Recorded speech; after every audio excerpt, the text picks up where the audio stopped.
Grace, katatawag lang ng mga pulis. Ano dun si Vega sa hospital? Ngayon, ang sabi ng mga doktor, as soon as na ma-discharge siya, diretso na siya ng kulungan, pati yung mga kasama niya. Alam mo, walang hiya talaga tong si Seth. Ayun, hinahanap pa. Pero mahahanap din yun. Wala siyang tulong ni Vega. Oh, yung tsaa mo, lalamig yan, hindi pa iniinom.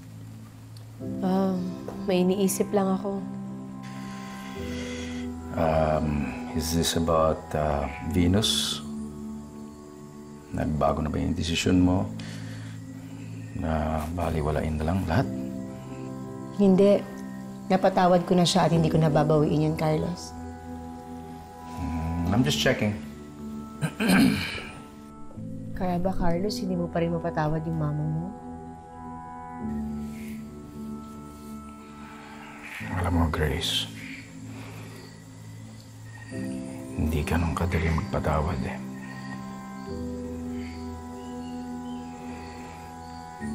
Alam mo naman yung dinaanan ko.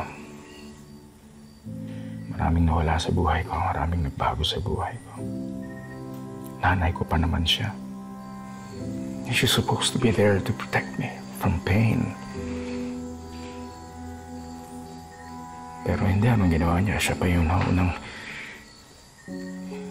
nagbigay sa akin ng sakit na hindi dapat nararamdaman ng isang anak.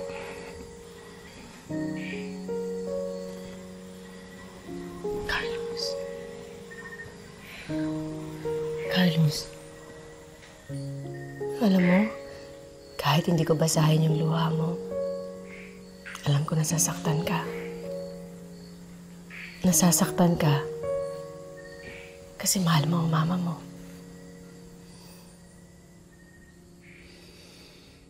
Thank